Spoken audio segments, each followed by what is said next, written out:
Acoplar dos motores o más. Seguimos, como en el caso anterior, en el terreno de las utopías. Claro que a un automóvil se le pueden aplicar dos motores, pero el trabajo que hay y los problemas que representa son tantos que sin duda es mejor decidirse por otras alternativas. Por ejemplo, si queremos aumentar la cilindrada de un motor a valores del doble, lo mejor será utilizar un solo motor, pero del doble de cilindrada. Consultando las estadísticas que daban datos, creo que aceptablemente fiables, hasta 1981 parece que se han fabricado en lo que va de siglo casi 400 millones de vehículos. Bueno, los chatarreros deben estar hasta las orejas de motores de todos los caballajes pese que hayan destruido cantidades ingentes de motores ya usados, y allí pueden encontrarse motores de cilindradas elevadas que con paciencia se pueden reconstruir. Todo esto puede hacerse, aunque no es en absoluto recomendable. Es decir, no es recomendable ponerle a un chasis no previsto para ello dos motores, ni tampoco aumentar drásticamente la cilindrada para un chasis tan poco preparado. Todo esto entra ya dentro del terreno de los dragsters, a los que tan aficionados fueron los norteamericanos en los tiempos de la Guerra de Corea y que todavía, por supuesto, tienen sus partidarios en aquel extenso y diverso país. Pero hacer trucaje no es hacer monstruos. Es exacto que se han fabricado automóviles con dos motores, como fue el caso del famoso Citroën 2 caballos modelo Sahara, en el que los ingenieros de la propia fábrica, viendo la aceptación que tenía este modelo por su adaptabilidad a los malos caminos de montaña, quisieron dotarlo de tracción a las cuatro ruedas. Bueno, parece que resultaba más sencillo aplicarle un nuevo motor trasero unido a las ruedas traseras directamente que hacer un mecanismo de tracción a las ruedas de atrás desde el motor delantero, en parte por la poca potencia de este y en parte por las características especiales de la suspensión. La solución fue aplicarle dos motores. Con ello se tenía la ventaja de aumentar la potencia del vehículo, siempre muy falto de ella, sin aumentar prácticamente el consumo, ya que el motor trasero se utilizaba solamente para los casos de atascos en los malos caminos si así lo disponía el conductor. Las soluciones adoptadas por el Sahara fueron muy creativas, como nos tuvo siempre acostumbrados el numeroso equipo de diseño de la gran Citroën, pero la aplicación de dos motores a un mismo automóvil no ha dejado escuela ni resulta justificada para un vehículo comercial. Es probable que la cocina técnica de Citroën se encontrara unas semanas sin trabajo por haber acabado todos los proyectos y el director les hubiera dicho a sus muchachos: ahora que no tenéis nada que hacer, ¿por qué no miráis cómo podría hacerse para acoplar un motor trasero al 2 caballos? Y salió el Sahara. En definitiva, una sección técnica de ingeniería no pierde nunca el tiempo, porque a lo menos las experiencias adquiridas tarde o temprano encuentran su aplicación. En efecto, los de Citroën han vuelto ahora a hacer coches bimotor. El modelo Visa 4x4B es un coche para rally provisto de dos motores independientes, y así tracciona las cuatro ruedas como los Audi. Cuando no tengáis nada que hacer y queráis pasar el rato, podéis hacer pruebas de este tipo. En cierta ocasión, un amigo mío me llevó a ver un conocido que había construido un helicóptero con un motor de los que se hacían en fábrica. Le montó unas barras de aluminio a modo de aspas y con una ingeniosa transmisión la cosa subía unos 3 metros en el pajar del amigo conocido. Lo que daba el cable que desde el suelo accionaba la mariposa del acelerador. Luego volvía a bajar aceptablemente entre el estruendo y el huracán. Muy bien, ¿y qué? Aquello solamente servía para dos cosas: entretenerse y aprender. Quizás, si uno es demasiado generoso consigo mismo, creerse que uno es un gran inventor. De todos modos, había que felicitarle y le felicité. Para finalizar y resumiendo lo dicho, parece que los aumentos de cilindrada deben ser realizados a través del diámetro del cilindro. Sin embargo, los motores de carrera muy corta con respecto al diámetro también tienen algunos inconvenientes tales como su difícil equilibrado, y también aumentan en mucho los problemas de la refrigeración. Por encima de una relación de 1,3, la evacuación del calor en la zona del centro del cilindro empieza a ser comprometida y a presentar problemas. Por lo tanto, propiamente en lo que es el trucaje de motores, los aumentos de cilindrada deben ser muy comedidos y de relativa poca importancia. Yo no he obtenido nunca buenos resultados en aumentos de cilindrada de consideración. Como veis, esto es como una goma. Si la estiras por un lado, se os hace larga, pero se os estrecha por el otro. He aquí el gran problema de todas las actividades humanas en las que interviene la libertad y el cerebro. La relación de compresión. Verdaderamente vale la pena que os empiece a hablar de los principios de la termodinámica expresados por Sadi Carnot y os muestre un diagrama de trabajo con sus líneas adiabáticas para demostraros sobre el papel, tal y como lo hacen los ingenieros, que el mayor rendimiento en la explosión de una mezcla se obtiene cuanto mayor es la relación de compresión a la que el gas ha sido sometido previamente. Es necesario que os diga que la energía calorífica liberada por un gas durante la fase de expansión del ciclo depende específicamente de la temperatura absoluta que alcanza en el momento de su encendido, y que esta temperatura es tanto mayor cuanto mayor es la relación de compresión. Yo creo que para los que nos dedicamos al trucaje de motores no es necesario llevar las cosas hasta el extremo de calentarnos la cabeza en busca de estos porqués, por lo menos por el momento. Y sí será importante que veamos el resultado de algunos estudios teóricos, en donde se puede ver el rendimiento de la combustión de acuerdo con la compresión a que ha sido sometido previamente una mezcla explosiva de gasolina. De una manera práctica, todos los mecánicos hemos observado que aumentar la relación de compresión y aumentar la potencia de un motor vienen a ser prácticamente la misma cosa. Y si tenemos experiencia o hemos ido informándonos con la ayuda de libros y manuales de motores antiguos, veremos que las potencias han ido subiendo en tanto en cuanto aumentábamos la relación de compresión, lo que aumentaba el régimen de giro como un efecto secundario, y a igualdad de potencias disminuía el tamaño de los motores. Por poner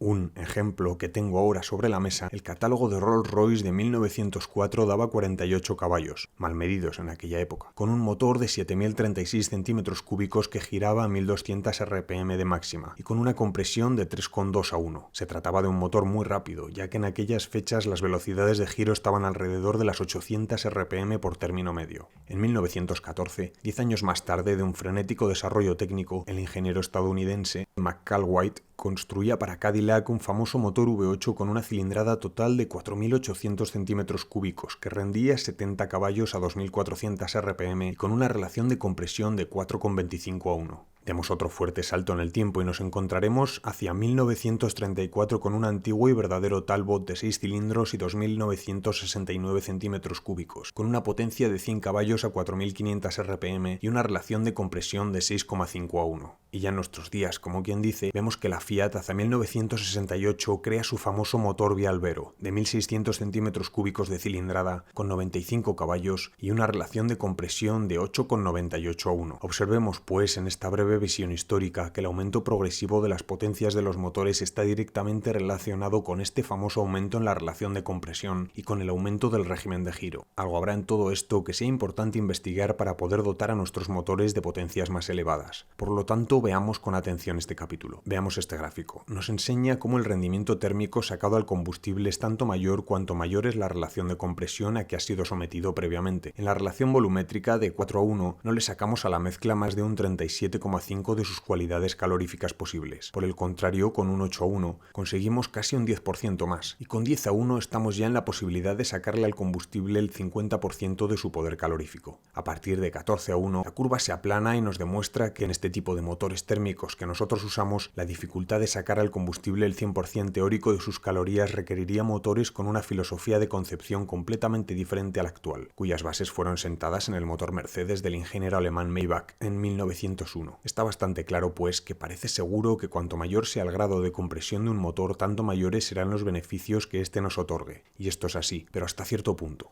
Realmente un alto grado de compresión es ideal, pues al establecerse una mayor relación volumétrica, la explosión del gas genera más calor, la presión aumenta y se puede extraer mayor trabajo del combustible, lo que engendra un más violento giro del cigüeñal y en su consecuencia un número más elevado de RPM hasta el punto que permita la inercia de las masas rodantes y los tiempos del diagrama de apertura y cierre de válvulas. Al ser, de todos modos, en una unidad de tiempo superior el número de carreras motrices, la potencia de un motor queda aumentada. Aunque este aumento tiene sus limitaciones por los inconvenientes que vamos a ver a continuación, apresurémonos antes a decir que el aumento de la relación de compresión es una de las más importantes modificaciones que podemos llevar a cabo para el trucaje de un motor, y en muchos casos en que se trata de motores tranquilos, el que produce los más generosos aumentos de potencia. Es evidente que si no existieran otro tipo de inconvenientes, ya todos los motores saldrían de fábrica con compresiones por lo menos de 14 a 1. Pero al no ser así, hemos de pensar forzosamente que algo pasa. Veámoslo a continuación. Inconvenientes de una relación de compresión elevada. Los principales inconvenientes que puede presentar una relación de compresión elevada podríamos resumirlos en 3 aspectos.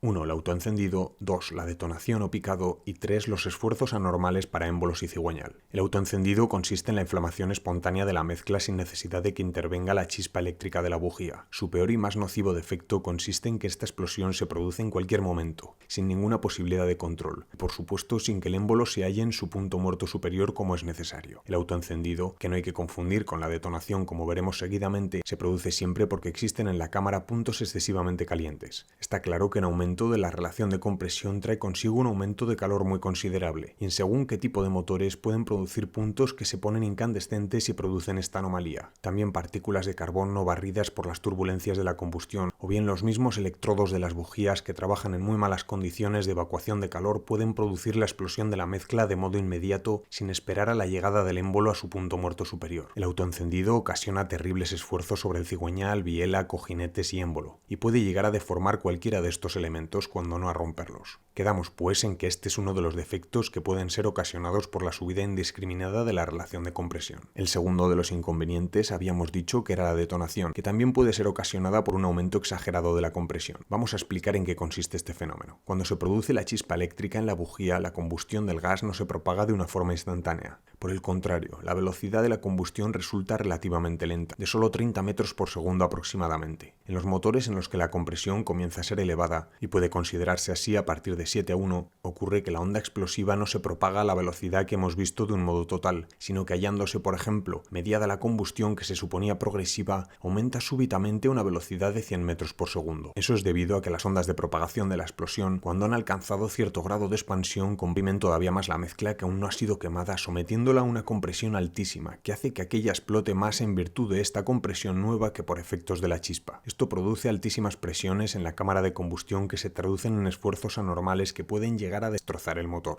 Sobre esto quiero añadir dos cosas. En primer lugar, que la diferencia entre el autoencendido y la detonación es ahora bien clara. El primero se produce estando el émbolo en cualquier posición de su carrera. El segundo, cuando se halle en el punto muerto superior. El defecto del primero es que actúan fuerzas contrarias. Mientras el émbolo sube y continúa subiendo, se produce una explosión parcial que tiende a presionar el émbolo hacia abajo, mientras que el defecto del segundo es una elevación crítica y súbita de la temperatura que puede llegar muy fácilmente al agujereado del émbolo. Yo he tenido muchos de estos pistones con vocación de embudo en mis manos, y os aseguro que es dramático levantar una culata y encontrarse con tal guiñapo. La segunda cosa que quiero añadir es que a propósito he dibujado la figura 9 de una forma tan irreal, con las válvulas puestas en el bloque a la muy antigua usanza y la bujía puesta en el lugar más adecuado para que se produzca la detonación. Sobre esta figura que conste lo siguiente. En primer lugar, que está realizada solamente con fines de facilitar la comprensión del fenómeno. Y en segundo lugar, que hace ya muchos años que no se fabrican motores así, aunque yo los he visto y he alcanzado todavía a repararlos. De todos modos, en nuestras magníficas cámaras de combustión hemisféricas con sus válvulas a 45 grados con respecto a la superficie del émbolo, también se produce el picado de la misma exacta manera que en la anticuada cámara de la figura citada. Ahora volvamos a la detonación.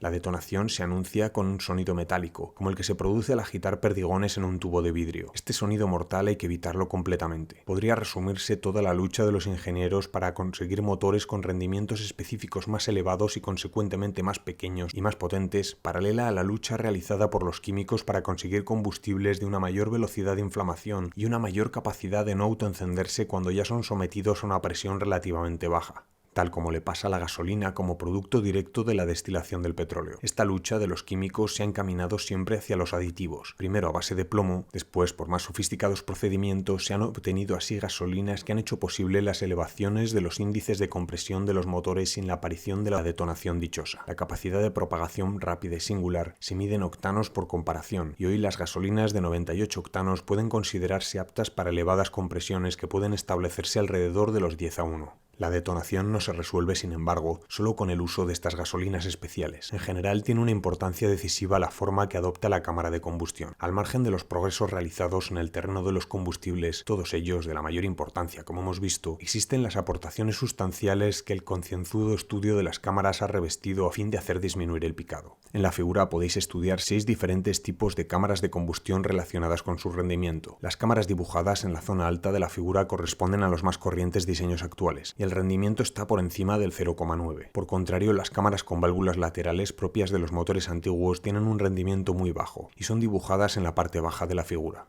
Para el mecánico dedicado al trucaje será muy importante no perder de vista esta facultad de las cámaras para no variar su forma cuando se trate de variar la compresión, a menos que se tengan en cuenta factores tan importantes como los siguientes. La teoría que informa el estudio de las cámaras de combustión es, sencillamente, la de conseguir que la mezcla al entrar al interior del cilindro y ser comprimida por el émbolo se encuentre con una cámara de explosión sin rincones, de forma que ninguna partícula de gas pueda quedar ajena al movimiento de revolución o turbulencia que el émbolo al subir imprime a la mezcla. Cuando se produce la chispa del encendido, el gas se halla girando sobre sí mismo dentro de las altas presiones de la compresión, lo que hace que la velocidad de la combustión aumente y no se dé opción a que se produzca el picado. Una cámara de combustión como la que presentamos en la pasada figura 9 reúne todas las condiciones favorables para que la mezcla quede en los rincones que la mala disposición de las válvulas propician. Por esta razón, un diseño de cámara de este tipo difícilmente podría superar un 3,5:1 sin producir detonación, incluso con nuestros actuales combustibles. En la figura 11 presentamos otro tipo de cámara poco favorable, aunque no tan mala como la anterior. En general, la colocación de las válvulas en el bloque, que fue hace años un sistema muy socorrido para lograr motores sencillos, baratos y robustos, no permite relaciones de compresión superiores a 6,5:1, lo que significa un muy bajo aprovechamiento del poder calorífico de las gasolinas. Hoy en día las válvulas están siempre en culata, y ello, si bien ha complicado el diseño y la mecanización de esta pieza, puede decirse que ha sido fundamental para mejorar el rendimiento de nuestros motores actuales. En la figura 12 podemos ver, por ejemplo, la disposición de válvulas y bujía en una cámara del motor Opel, modelo Record. También en la figura 13 la cámara resultante en un motor de la marca Renault. Este tipo de cámaras permiten pues a los ingenieros ensayar formas de turbulencia que evitan la detonación al mismo tiempo que consiguen mayores relaciones volumétricas, lo que, como ya se vio por medio del gráfico de la pasada figura 7, es sinónimo de un mayor rendimiento térmico del motor.